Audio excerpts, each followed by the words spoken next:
वसुंधरा राजे के पक्ष में अब भी एक ही बात अच्छी है, मुख्यमंत्री पद की उम्मीद उन्होंने अभी तक नहीं छोड़ी है। अपनी शर्तों और अपनी जिद पर अभी भी वो टिकी हुई हैं। लगे हाथ ये बताना भी नहीं भूल रही कि वो हदों को लांघने की कोई भी कोशिश नहीं कर रही।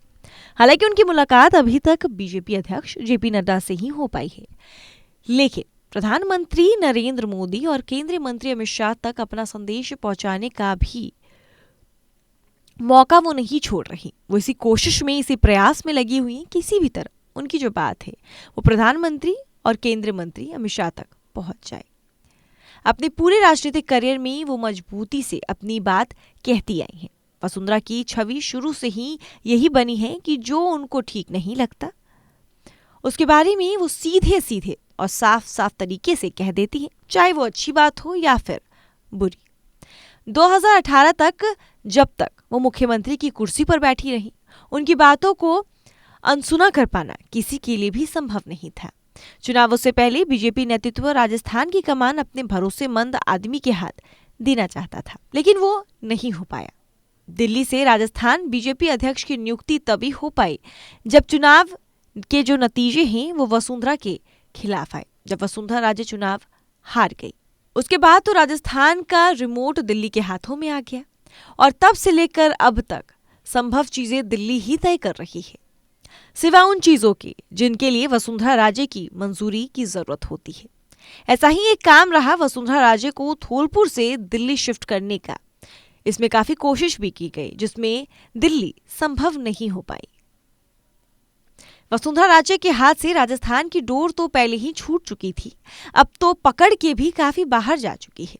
वसुंधरा राजे से पीछा छुड़ाने के लिए मोदी और शाह ने बहुत मेहनत की है। भला ऐसा काम क्यों करेंगे कि आगे भी झेलना पड़े।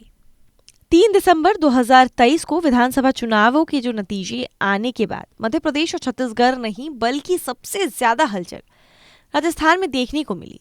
सबसे ज्यादा उछलने कूदने का मौका तो शिवराज सिंह चौहान के पास था, लेकिन वो घर परिवार के साथ घूमते फिरते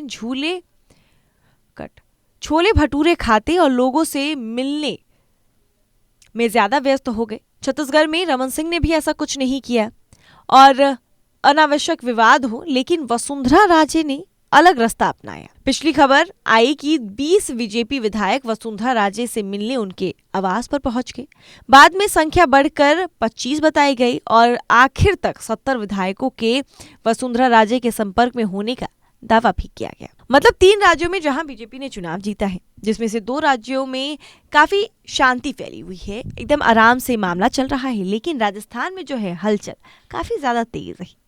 आखिरकार मुख्यमंत्री का चेहरा, राजस्थान में मुख्यमंत्री के कई दावेदार सामने आ चुके हैं।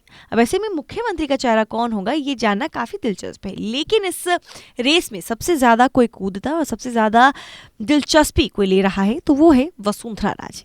अब ऐसे में देखना काफी दिलचस्प होगा कि क्या आला कमान वसुंधरा राजे को मुख्यमंत्री चुनता है या फिर इस बार किसी और को मुख्यमंत्री के पद पर बैठाया जाएगा।